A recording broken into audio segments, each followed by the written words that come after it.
Hello and welcome to today's March 16th Daily News Report. If you're a subscribed member of my community, then welcome back. You watch this channel each day because I keep you in the loop on what's really going on in Washington, D.C. with President Biden, the U.S. economy, and much, much more. So let's jump right into today's news.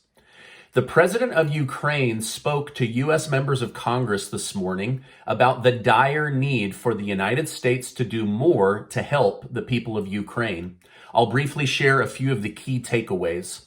Zelensky thanked the United States for their support thus far, but said there is so much more that the United States could be doing as the world's biggest superpower. Zelensky begged for the United States to help with a no-fly zone over Ukraine. He said it would change the entire situation and give Ukraine the upper hand. He said, "Is it too much to ask to help save Ukrainian lives?" He said, "If you won't stand up and help, will you at least send more warplanes and jets?" Zelensky committed to not asking to join NATO to ease Vladimir Putin's mind and anxiety. He then asked why NATO isn't doing more to ensure world peace. You spend so much money and time bragging about how important and powerful you are, but you aren't doing much to ensure peace or save lives. I think it's a good point. Zelensky said NATO could very easily launch a peacekeeping mission to help, but not send in armed people. That way, people and the country could get more help, but Vladimir Putin wouldn't be able to label it as entering the war because you would be unarmed. Within minutes of the meeting ending, President Joe Biden committed another $800 million of U.S. taxpayer money to be sent to help Ukraine. Now, this is really interesting because none of the $13.8 billion already approved has yet to be used. And they're already offering nearly another $1 billion, $800 million. It's going to start to feel like we're just throwing money at a problem versus doing much to actually turn the tides on Vladimir Putin. But so far, American taxpayers are taking a lot of the financial hit because of our government leaders' generosity. Secretary of State Anthony Blinken went on CNN and guaranteed the outcome of the Ukraine-Russia war. He said it will end with Putin losing and Ukraine remaining an independent nation. Only time will tell. But this is the same guy that guaranteed Kabul, Afghanistan wouldn't fall, but we all witnessed the horror of the Afghanistan pullout. So although I want to have a faith in Anthony Blinken, I really don't. I don't know. Maybe let me know your thoughts. Now, Vice President Kamala Harris, she's being called back from Europe to the United States. Biden said she would do a really good job of traveling the country to brag about all his accomplishments during their first year in office. For example, he wants her to talk about the $1,400 stimulus check he sent that changed lives. He wants her to talk about the child tax credit check program that saved lives. He wants her to talk about the historic infrastructure bill and how it will change lives and create good-paying jobs. Now, speaking of Vice President Kamala Harris's triple vaccinated husband, Doug Emhoff, has tested positive for COVID. In some sad news, a reporter from Fox News and a reporter from the New York Times have both been killed in the Ukraine conflict after attempting to document the war.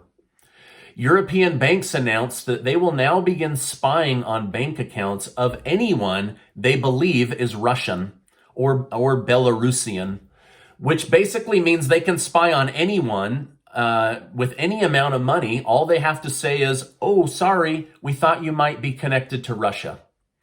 Right now, we are witnessing one of the fastest currency transitions in world history.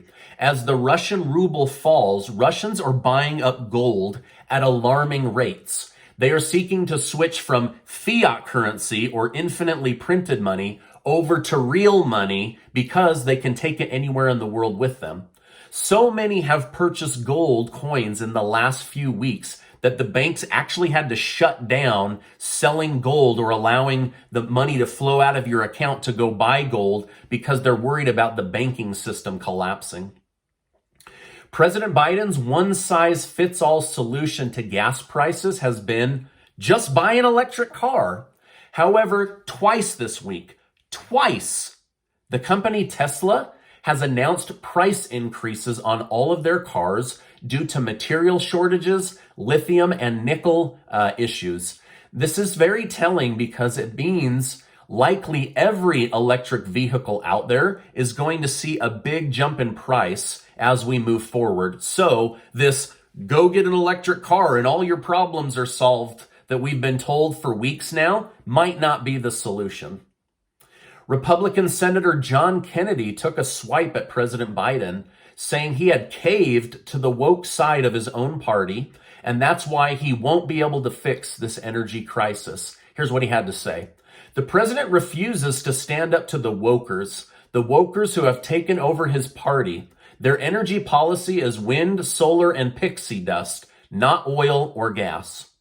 Kennedy also said he was shocked to find out Biden was secretly buying oil from Iran before pumping more here at home. And this is the guy that's now negotiating a nuclear deal with Iran. The president needs to turn this over to a bipartisan group in Congress. End of quote.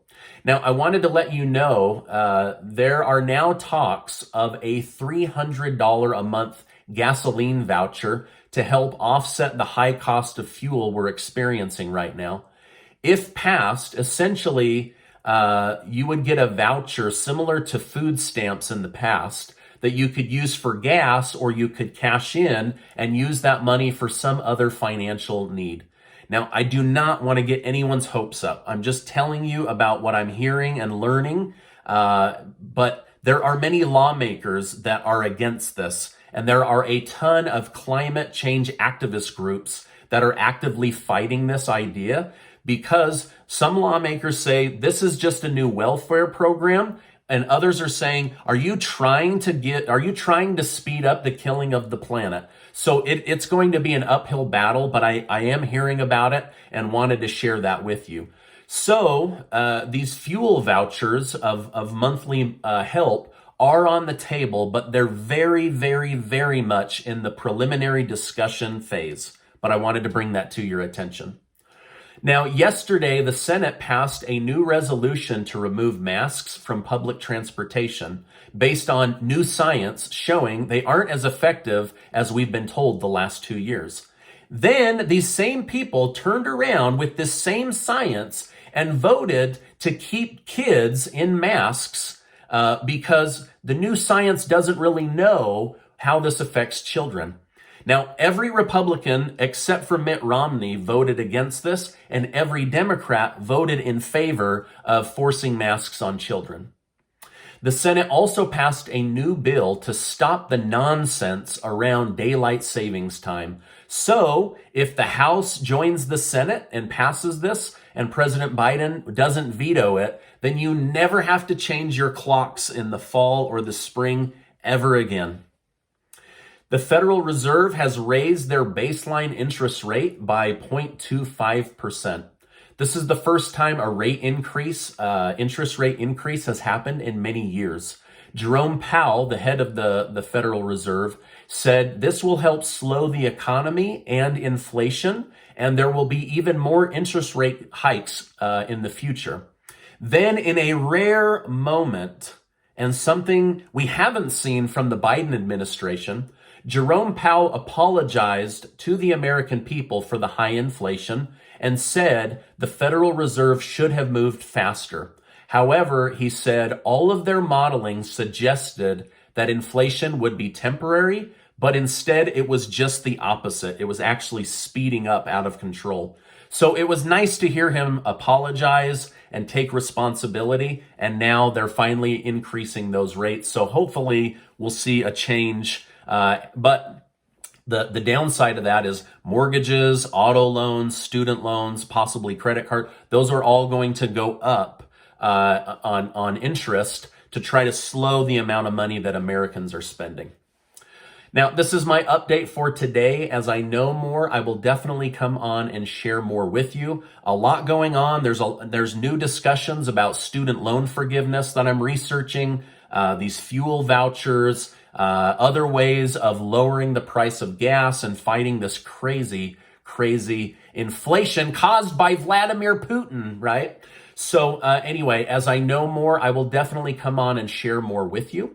Now, before you go, do make sure to get your name entered to be one of the 150 winners of the hats, cash, or shirt giveaway that Casey and I are doing. I say 150 instead of 200 because we picked the first 50 winners in order to have my assistant Robin start to get those out slowly so she's not just bombarded with 200 winners. So anyway, I'll make sure to leave a link below. Now, before you go, I want to remind you that you are amazing. I appreciate you being in my community, and I'll see you on the next video.